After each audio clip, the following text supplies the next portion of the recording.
And welcome to episode 24 of the Brewed Sages, Stormbound players with a head for the game.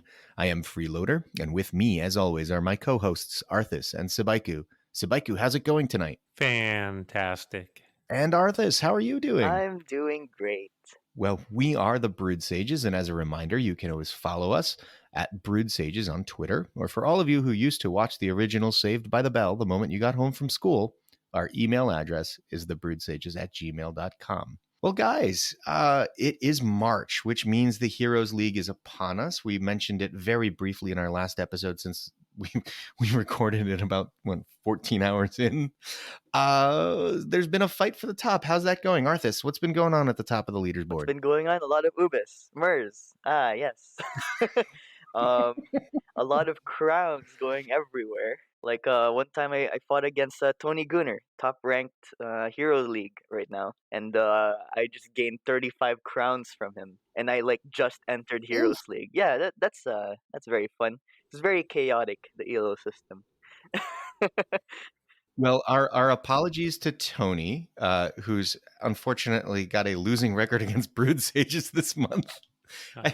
Don't worry, I tried to give him back as many crowns as I could. Well, that's very kind of you.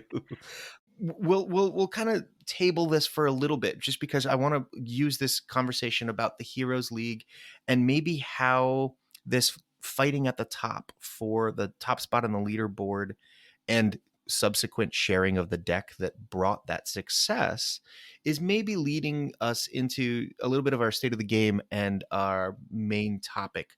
I wanna know the frequency of what will be facing me. I don't wanna waste my time. Want a deck that's in its prime. You will never have to guess.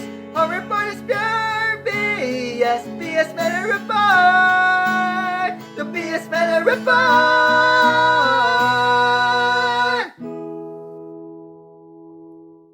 Before we jump into that, very quickly, we've made a big change to the meta report this month. For any of you who've ever clicked on the second tab, which is called Archetypes, we apologize. We have not been keeping that up. There's so much going on with the rest of the podcast. It is very difficult for us to keep those current. We've had 4 people volunteer to adopt a faction each and create better, more up-to-date, and more accurate to the meta suggested builds for each archetype. And we just want to give them all a thank you right now. That's player 9316 for Ironclad, Pixels for Shadowfen, Mac313 for Swarm, Evil Deck for Winter. Guys, thank you all so much for your help and for everyone else who volunteered to help and collaborate with them on deck builds and archetype walkthroughs. With that aside, Sabaiku, give us our meta report results for this month. So in terms of frequency, we have seen some pretty big changes. We do see Ironclad still on top. Unsurprisingly, the king is still the king here. The changes to Fort Tonic seem to have decreased the play rate to Ironclad mid-range by quite a bit, but Ironclad Rush has just jumped right in to fill that void. And if you're playing, at least in the Heroes League and in Diamond, you're probably seeing a lot of high-level Hearthguards going into your base. Mm-hmm. It's all still a little fluid. The Ironclad midrange and Ironclad Rush builds are very similar, so it's tough for us to really differentiate. So even though we've got the most data that we've ever had on the meta report and the most accurate data we've ever had, that little bit is causing me the least amount of confidence that I've ever had in our percentages, actually. Interesting. Yeah, Arthas, those two builds look very similar, don't they? Oh yeah, they really do. I mean, when I'm streaming, or back when you were streaming too, Freeloader, we would like look at what kind of archetypes are facing, and whenever it's Ironclad, we were thinking like, oh, is that mid range or rush? And then everyone's saying like, oh, there's the Green Gale, there's a Destructo. No, no, no, but everything outside the staple cards. And I don't know about you guys, but I'm pretty sure there are like 10 staple cards. It really does feel like that. So listeners, if you're using our meta report this month, bear in mind when you're looking at the red bars, the lightest and the mid dark color for red, that's your Ironclad Russian mid-range, both for frequency and power. what we're seeing is so similar. You could probably just sort of blend those together into one color a lot of the time. They're most of those decks are only different by a couple of points. All right, so Yeah. Baiku, keep walking us through.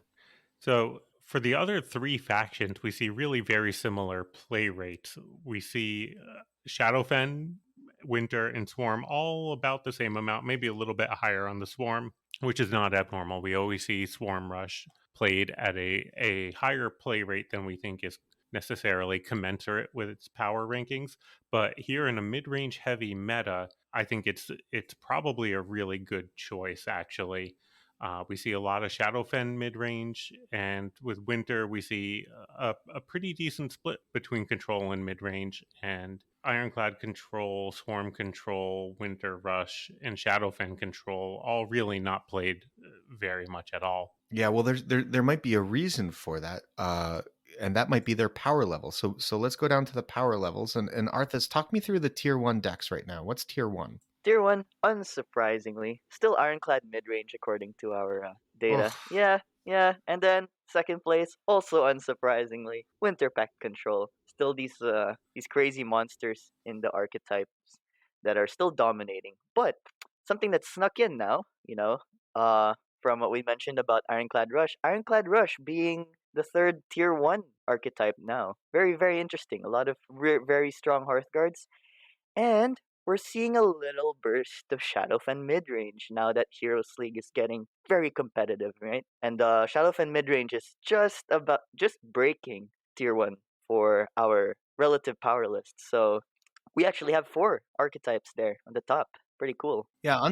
Unsurprisingly, Sibaiku, those 4 decks are also the 4 most common archetypes being shared by the sort of the top 5 or 10 players in the Hero League right now. I don't know if there's correlation to that, or in other words, they figured out what is strongest and that's what they're playing, or if it's just making them super popular. But it does seem that Hearthguard Ironclad deck of some sort, the Woollyfons, especially his Winter Pact control deck, and then Bragda, and some Yeah. Chonk Beam maybe in this That's only Shadowfen me. mid-range. That's only me. Oh, that deck is spreading. Well, yes, I know it's spreading, but I don't think it's spreading in Heroes yet. And but yeah, it's definitely really competitive. Actually, it's one of my main decks for Heroes. I mean, when I mentioned I beat Tony Gunner, yeah, I actually used my Chunk Beam. Very good. So Michael, let's hear about some tier 2 decks now. As we drop down from tier 1, but we want a deck that's still very viable for climbing. That's not necessarily something that you play when you're in the top 10 of Heroes League. What else we got? So we've got about 4 decks that are all seeing similar power levels, and that's Swarm mid-range, Winter mid-range, Shadowfen Rush, and Swarm Rush. And these are all just solid all-around decks that maybe aren't quite as strong. Maybe they get countered by some of the tier 1 decks. But they'll all definitely still win you some games if you've got the levels to compete. And then sneaking in at the bottom of tier 2, we have Ironclad Control, which really doesn't utilize a lot of the same cards that the Russian mid-range do. Usually this is a Mia True Shot, Mia Siege Assembly kind of deck, but I gotta say, I've been seeing some Ironclad decks playing Archdruid Aaron, Needle Blast, and Bladestorm and having some decent success. All right, and then from there, Arthas, last month, our number 2, there were 2 tier 1 decks last month, and one of them is still there. Where is Shadowfen Control? Walk us through the tier 3 decks now. Shadowfen Control. Actually, now basically the third to the last power ranking for the for the archetype relative power list. And surprisingly, can you believe it, guys? Winter Rush, not last place anymore. Oh my gosh, something actually beat it. Swarm Control, the absolute meme. Hey, shout out to several players in the Heroes League currently running Archdruid Aaron, Needle Blast, Bladestorm decks in Swarm, which I have faced at least 3 different people running some sort of Swarm control archetype in Heroes League. Hats off to each of you. Go get them, guys. I mean, I tried that too, actually, in Heroes. While I was climbing, I tried a bit of the Yeah. Aaron, and I would actually say Aaron is the strongest in Swarm. But the thing is, it's just really really hard to play. You know, with the other kind of Swarm control, things like Pillars or Mischiefs, right? Swarm just generally doesn't have very good defensive cards, even if you use the neutrals. So Swarm itself is just not built for controlling the board, and it's just really hard. Not that it's bad, it's just very very hard, which easily correlates to it being a little bad, right? And it makes it very inconsistent for sure. When it works, it feels like it's powerful, but when it works, it's because you had a great draw or you had a fortunate matchup with your opponent's deck, or both most of the time. Exactly. I want to talk about Shadowfen Control dropping all the way down to tier 3, and So do I. clearly that's a result of the change to Hairy Chestnuts. Definitely. I think that that Shadowfen mid-range build that we're seeing now sneaking into tier 1, it's really got a lot of the same cards and a lot of the same control tools, but whereas before you could build some value and get some damage with Hairy Chestnuts, now you're really having to replace that with Bragda and trying to generate value through a dominating board, which Chestnuts let you completely ignore. You know what's really interesting though about the Shadowfen mid-range deck that I'm seeing a ton of play right now? Because it's not running Hairy Chestnuts, there is one big change to it, and that is it's not running witches. It's running Toad in that spot instead of witches. And I think a lot of that has to do with I'm playing in the Heroes League. My cat won't stop. So I think a lot of that has to do with the fact that I'm playing in the Heroes League. So everybody aside from me seems to have max level everything. I have a max, which is my Toad's level 3. I'm not making that switch, but just in a vacuum, if you don't have chestnuts to proc, I could understand saying, well, actually, Toad is more valuable, more useful. It grows to a bigger threat on the board more easily with only, say, one unit to trade into, kind of a thing.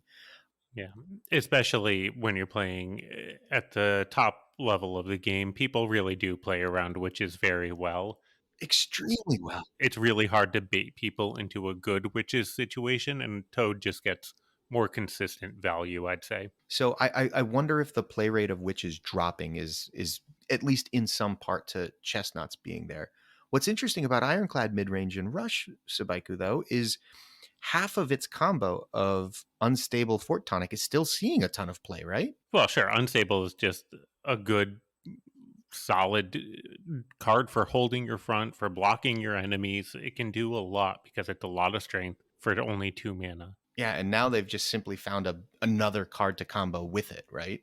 Yeah, you'll see Hearthguards in the Rush versions. You might see it as a finisher in the mid-range version. You might see it with Fort Tonic in the mid-range version. Like it's all perfectly viable still. It just depends on what you feel like. So have either of you seen a lot of Hunter's Vengeance since the nerf? Definitely in Winter Control. I see a lot of it. Winter can afford more of like hurting their own units because of the sheer value they can get with Gift of the Wise and Zavana. But I'm not seeing it as much in Ironclad, especially Ironclad Rush, because that would kind of hurt Rush, right, to play Hunter's Vengeance. And Shadowfen mid range, well, just Shadowfen in general, since chestnuts are now quite rare in the meta, Hunter's Vengeance isn't as necessary anymore, you know? Do you think it's still a strong card for 3 mana, Oh yeah, Arthas? for sure, for sure. I mean, I, I still get a little bit tilted when my entire board gets cleared for 3 mana, but at least I'm like, okay, at least it wasn't the 2 mana, but whatever, I'll take it. Yeah. You can calm yourself down. Oh, well, at least he had to pay one extra mana to completely obliterate my chances. Yeah, exactly. I think it's in a good spot right now. It's still very strong, which is great because then it didn't completely ruin its card design, right? It's definitely designed to like clear boards. It's just that now it's not that early of a swing turn, you know what I mean? Right. Honestly, I think it could be 4 mana and still be perfectly balanced at 4 mana, and it would still see play in all the decks that you want it to see play in the slower control decks, and it would still be perfectly viable. Yeah, I would say so too. I have a sneaking suspicion, though, that it is seeing less play than it was. Still a lot in winter, but not as much everywhere else. And its lack of sort of general utility is causing there to be a lot more board in the mid game. And by that, I mean just there's a lot of little 2 and 3 health units from trades and stuff just everywhere. And Sabaiku, I think that's giving rise to the effectiveness, if not the play rate, because maybe it was seeing a lot of play before. But I think there's a 5-mana legendary that's seeing a ton of effectiveness right now because, at least in some part, these boards aren't getting cleared early anymore by Hunter's Vengeance. Yeah, so you're talking about Loris, right? Yeah. Yes, Yes, Loris. exactly. You get a lot of Loris value now from clearing your enemy units. Now, for all of our listeners who are not on the Discord, Ubis is a daily, if not hourly, complaint in the Discord. The prevalence of Ubis has definitely skyrocketed.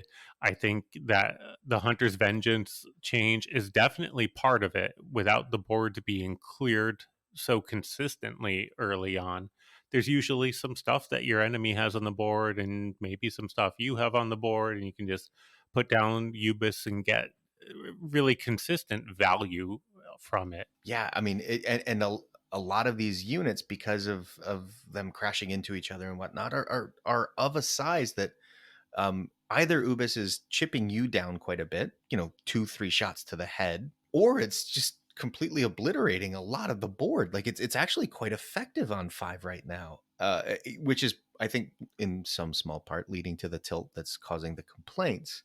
Before we move on to that part of our discussion, I want to sort of finalize and wrap up in a bow. Where do we think the state of the meta is? Ignoring the questions about Ubas or other cards, just do we feel like how are we doing balance wise? Do we feel like the 4 factions are seeing a balanced amount of play right now? As we can see from the meta report with the power list, Swarm isn't really seeing that much, like, in terms of like strength at the top level, right? Swarm playing mostly rush, a little bit of mid range control is almost non-existent. So as far as the other 3 factions, Shadowfen, Ironclad, and Winter, I mean, we got the powerful Ironclad rush with Hearthguards, but something like the Winter Pack control with Zavana really hits the gun on the Ironclad.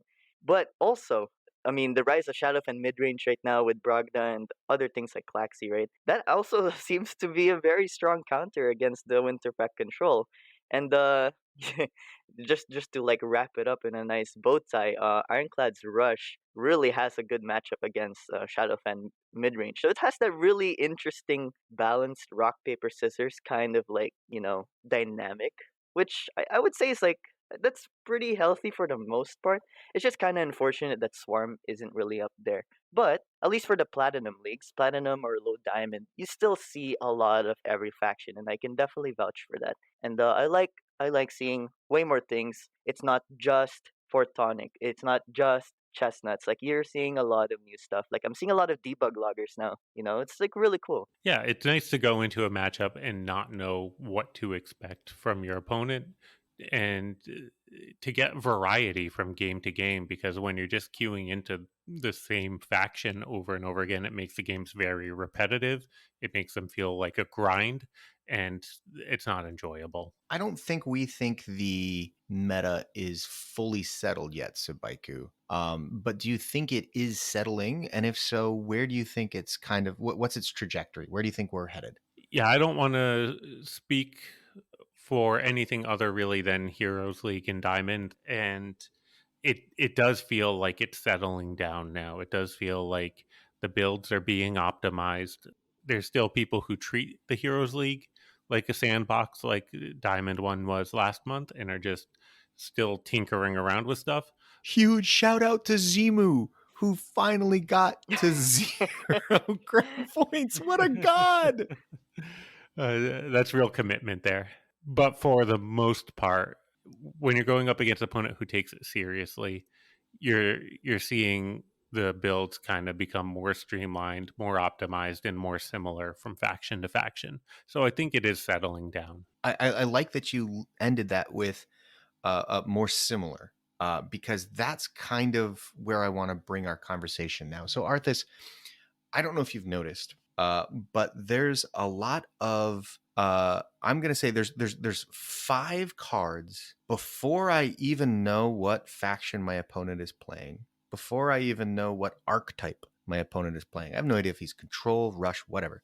I can tell you there's 5 cards that are within 95% confidence they're all in his deck. Are you ready? Green Prototypes, Gifted Recruits, Saberpaws, Murs, Ubas. Yeah.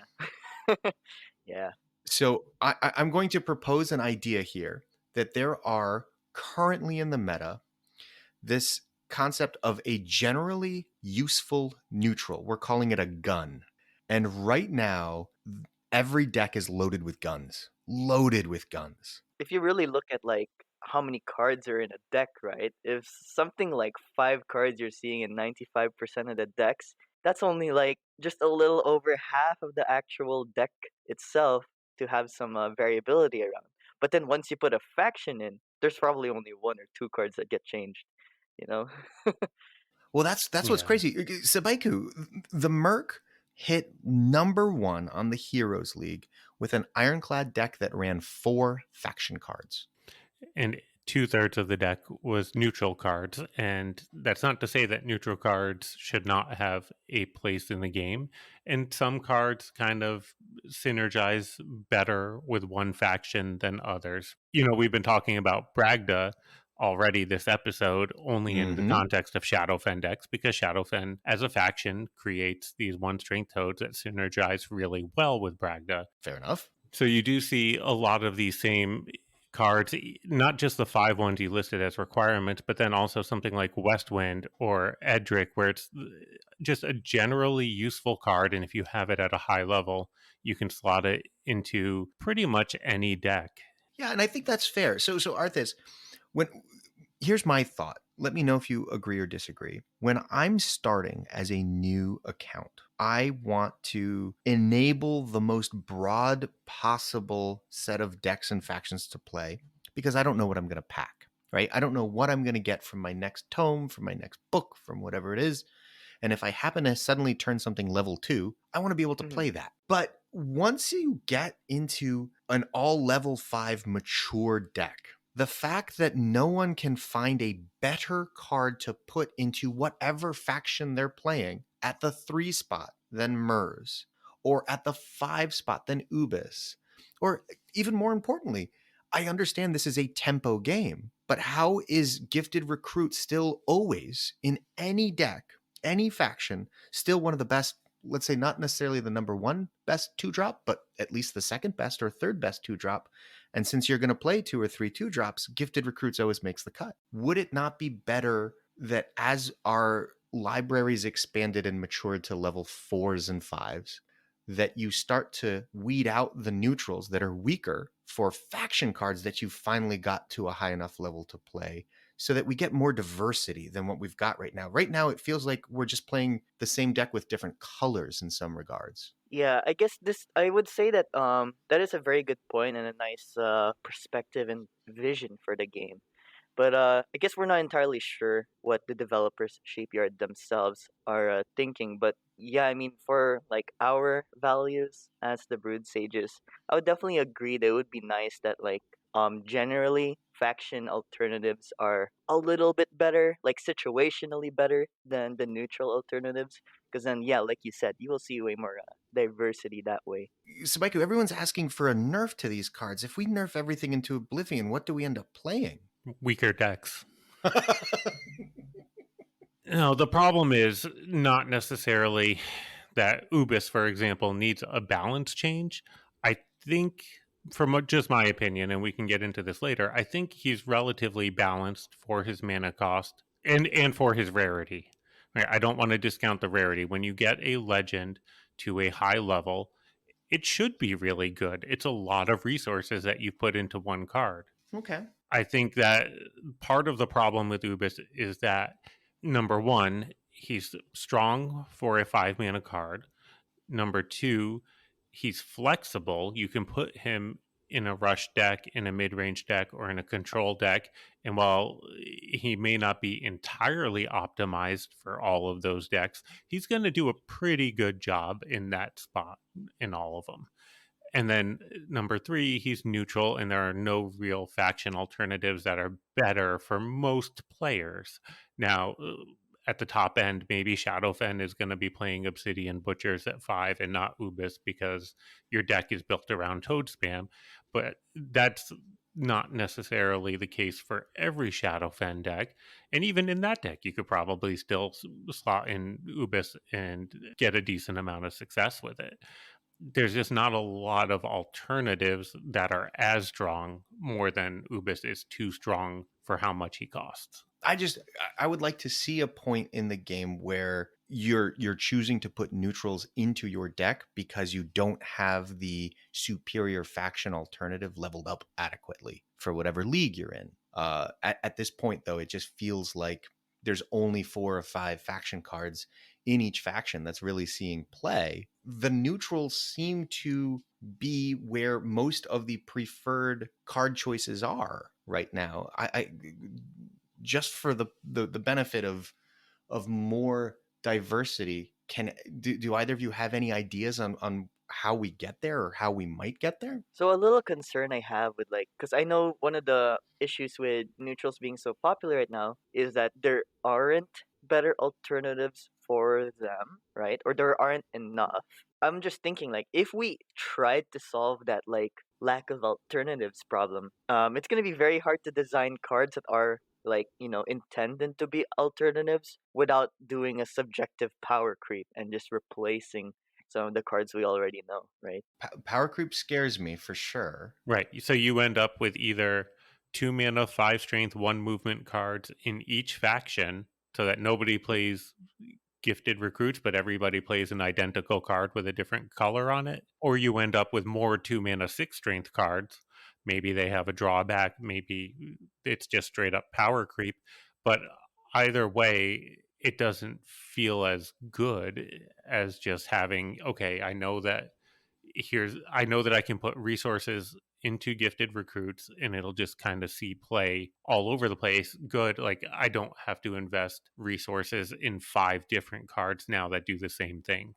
That's also a good point. Well, geez, then. And that's the advantage of the neutral cards, especially in a game that is resource intensive as Stormbound, right? Like I know I can put my fusion zones into Ubis and then I'll be able to play that card in multiple decks and multiple factions. It doesn't lock me into a particular deck in the same way that I put my fusion stones into Obsidian Butchers.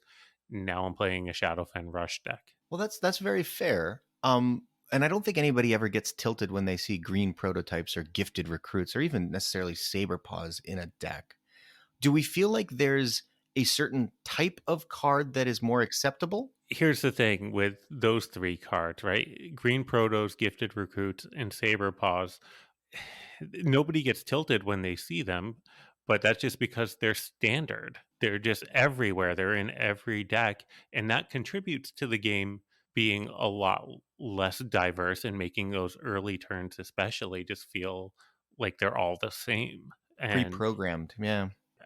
there's what I said about the resources earlier, that's a reason to argue for that, but the sameness of the games is definitely a consequence that comes out of that. To develop on Freeloader's point, his question about are there different types of these like generally useful neutrals that are that are too strong and also overused. Like unlike the cards like Green Protos, Gifted, and Saber, things like Mers and Ubis, right? Mers and Ubis have some very powerful impact on the games they are played, right? I mean, Saber and Gifted, they're 5 strength. They will always be 5 strength, right? Nothing changes that.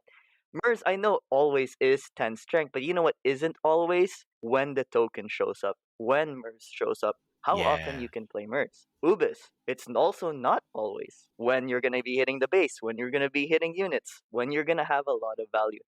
And I think this is what actually tilts players, having this kind of like, not necessarily RNG, but it's not consistent all the time. Where like, okay, maybe it is RNG, especially for Ubis, where it's like, yes, Ubis is a very powerful impact, but it really sucks that this powerful impact can just kill a game just because RNG favored the enemy or something like that. Or for example, another like with Mers even, the RNG where they manage to draw the token early or even like twice in 3 turns. Like that's enough to just really swing games, but other neutral cards cannot, even if they are strong. And I would say this is probably one of the biggest things that really tilts players because it sort of decides games. Like when I play Heroes League, like you said, Subaiku, I don't necessarily think Ubis is too strong. I think that he is just not healthy, in my opinion, because of how powerful he is and how RNG reliant he is. It seems to be in my games, especially if I also have Ubis, it's a matter of like who gets to put Ubis first, but even so, it's not necessarily that. It's whoever gets to hit the base with Ubis first.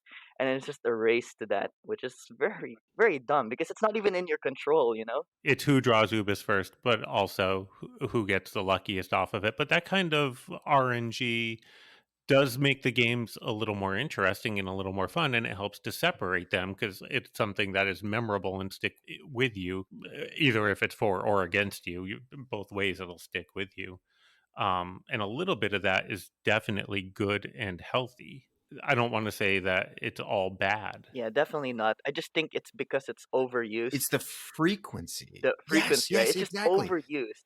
And it's just so chaotic with the game results, right? But the overuse is a result of the fact I want this in my deck because I can high roll, right? Because I can get lucky. It can get me out of situations that I wouldn't otherwise be able to get out of. Like I've knocked my opponent to 2 and then lost my front, and he's got 6 units on the board. Well, I'm going to drop this Upus and hope that one of them hits the base, because if it doesn't, I cannot win the game.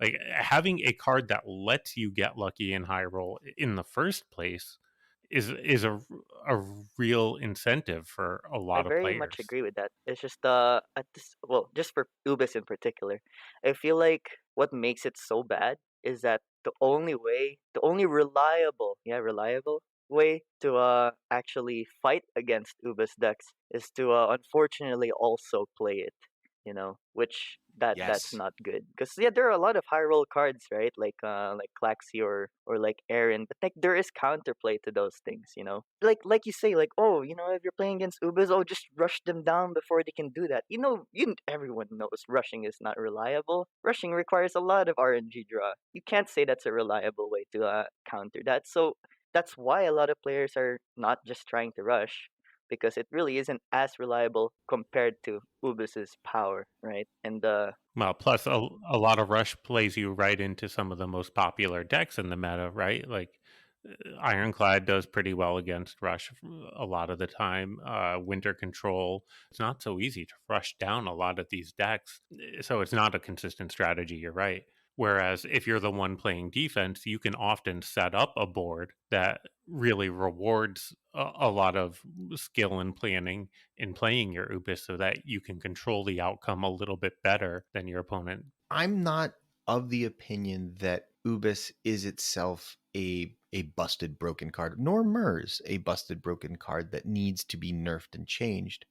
My concern is just that at the 3 and 5 mana spots in most decks, no faction is offering a better alternative to those cards. Like you know what I mean? Like that's just, to me, that's the biggest. If I saw Ubis 2 or 3 times out of every 10 games I played, I wouldn't think anything of it. Yeah, he's trying to high roll some chip shots. Okay, fine. Great. The problem is everybody's doing it.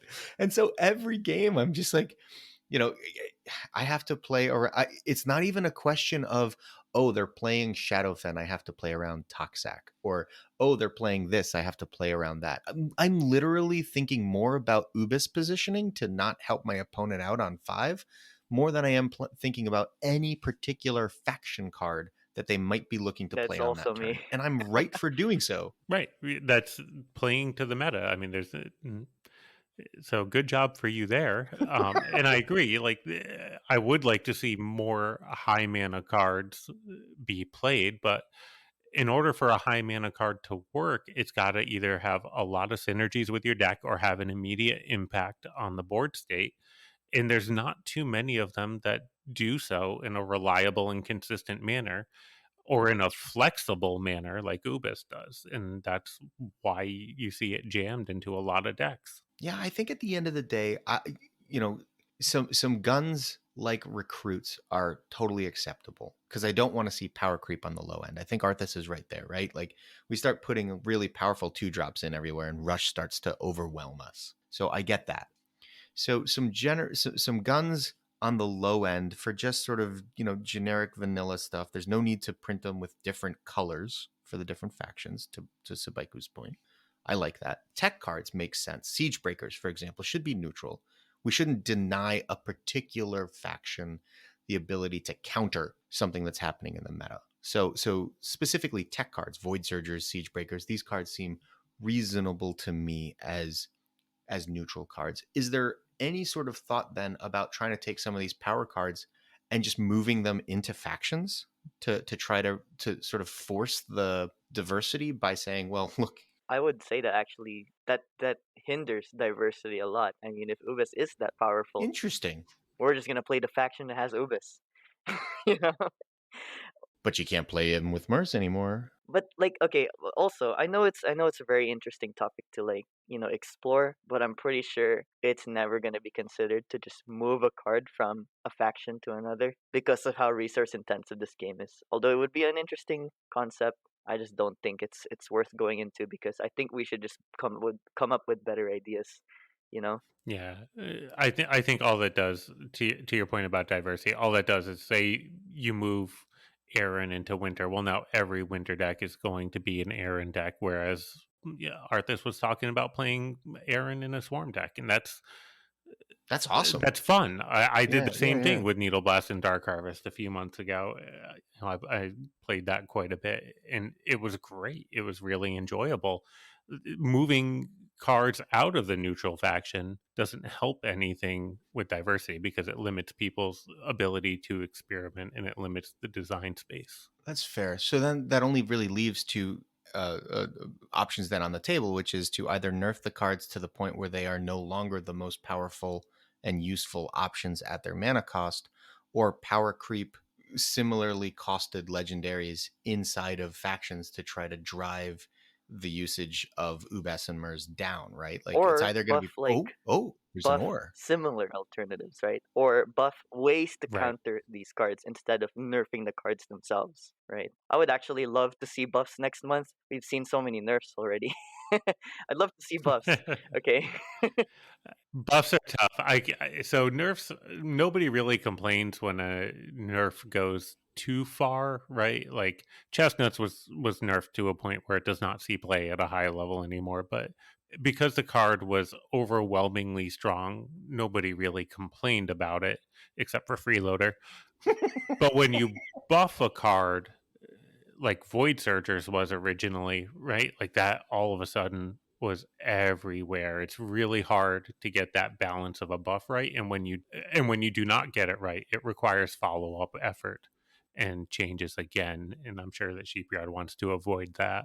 For you, because I'm sure it's going to be slightly different for everybody, but for you, and I'll start with Arthas.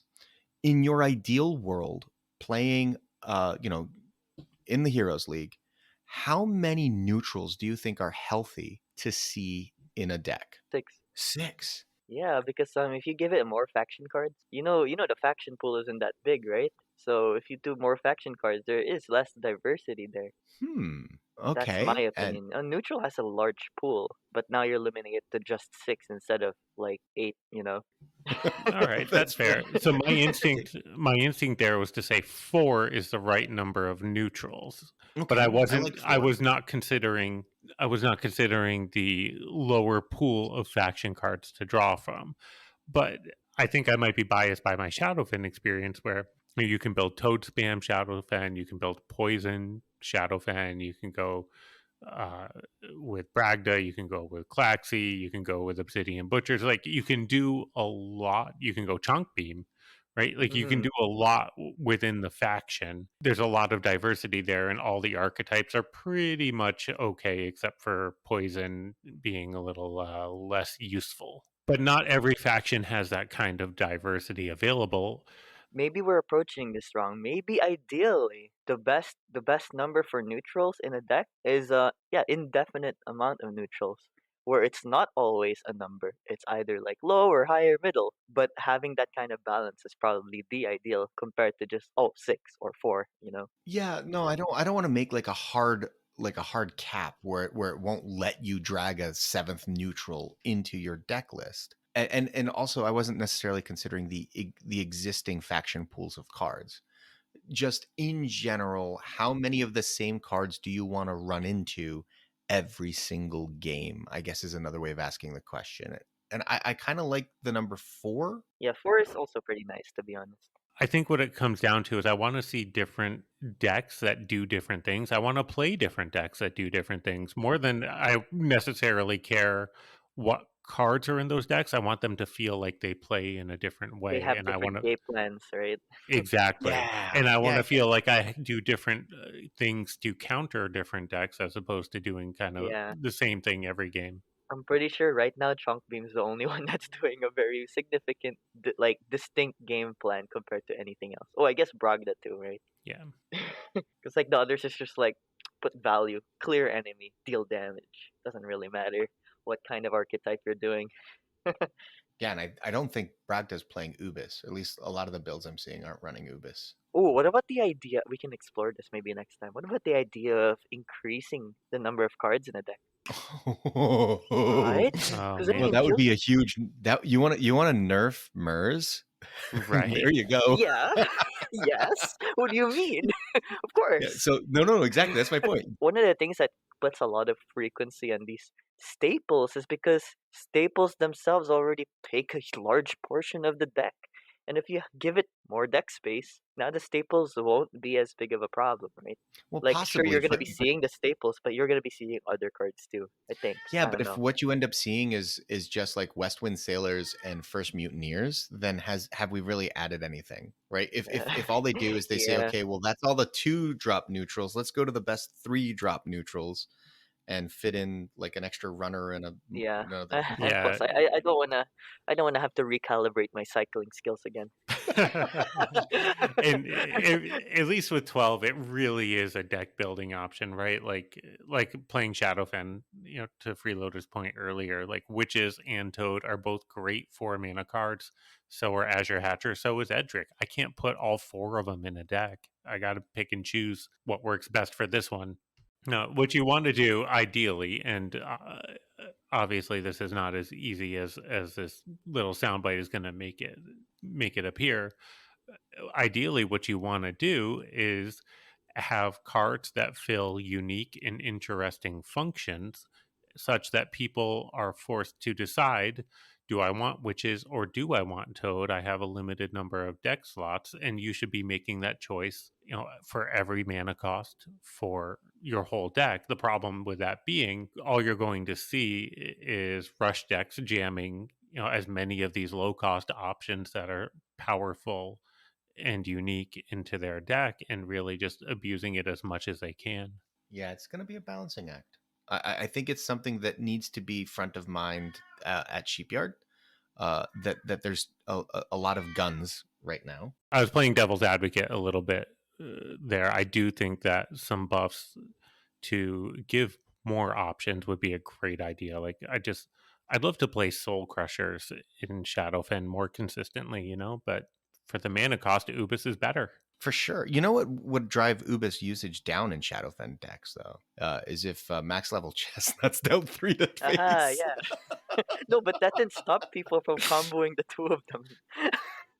Right, they just played them together, exactly. Right. Well, it incentivized your opponent not to play their Ubis at least, so you saw half as many per game. All right, so let's move on from there. We're going to have to table that. I think it's something that we're going to try to keep an eye on. We're going to try to keep awareness up about the generally useful neutrals and how often they're used. But from there, I think it's time for us to move on. Given the frequency of play of Winter Pack Rush and Midrange, which are both pretty low frequency played archetypes, I think it's worth having a conversation about Rockworkers. For those of you who don't know, it's a common. It's Winter Pack. It costs 5 mana. Its strength is starting at level 1 through 5, 4, 5, 6, 7, 8. Movement, 0 now. And its effect is on play. It effectively just puts a Fort of Ebon Rock with the same strength as your Rock Workers on a bordering tile. It was buffed at one point. Its strength was increased back in April of 2018. But then July of this past year, the movement was removed. And Sabaiku.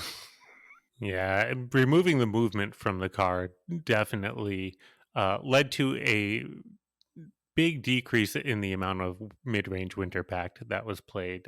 This card was just so much value, so much strength for the mana that when it also had movement and could survive a trade, it was everywhere. And now it's basically nowhere. Never see it.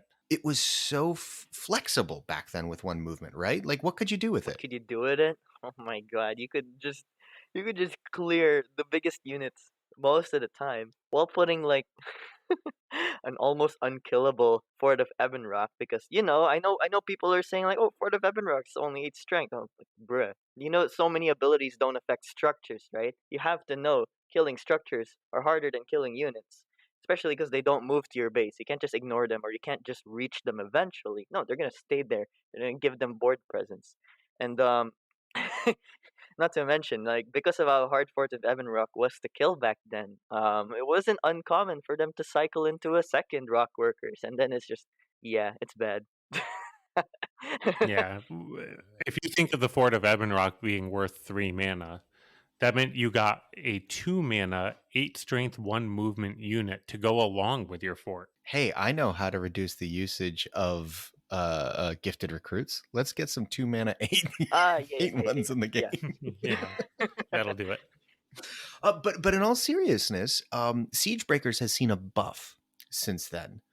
Rockworkers' play rate went to 0 right away, but Rockworkers were in a world with a weaker Siege Breakers. Is it not perhaps time to see Rockworkers maybe get some movement back, maybe with reduced strength? But I mean, there's a stronger counter in the meta now, right? Yeah, I was saying like because we already know movement was a bad idea, and we're at the minimal change where we can't go any further than giving him -1 movement or anything like that, or like plus half movement. Um, I mean the best thing you can think of is really changing the stats of it, right? You could make it spawn a stronger fort. You could give it a bigger body, right? Still no movement. Cause back when Rockworkers did have its movement and it was plaguing the game, my suggestion for a change wasn't to remove the movement, cause I knew already that would kill the card. I was thinking like just reduce the body because then you're still getting a lot of value for the mana cost. You're still getting the fort and whatever synergies or psychological warfare you get with that. But now rock workers can't just clear literally anything. Well, not literally, but you know what I mean, right? Yeah. That's No, I interesting. like your idea for half movement. Let's keep it at 8 strength, but only 4 of that moves up. 50% of the time it moves. When you play rock workers on an empty board, the fort always goes in front of the rock workers anyway. So 50% of the time it moves is actually an improvement. I actually like the idea of just making it a gifted recruits size body with a Fort of Ebonrock like that.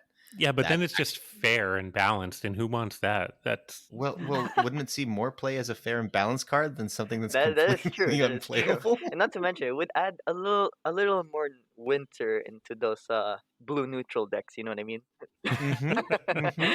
Well, you'll still see Rhymelings in that spot as essentially a 2 mana 6/1. So we could give rock workers maybe 6/1 that spawns a tower with it. All right. So you want to go Yeah, kind of that's like fair. Westwind Sailor? Would that be enough? Would you play that? I would. Yeah, I think so. You could even give it a stronger fort. They'll just have to like give it a different design because I know one of the things that I think it was Paladin, right? One of the things Paladin didn't want to do to Rock Workers was to change the strength of fort because they wanted it consistent with Fort of Ebonrock. So if they made it so it was Sure. a different structure entirely, then they can tweak the stats way better, right? So if you make it essentially Westwind Sailors plus Fort of Ebonrock combined, but then you discount a mana because you can't control where the fort actually goes. Yeah. Okay. I think that's just I like that. reasonable. It's a reasonable card, and maybe it sees play there.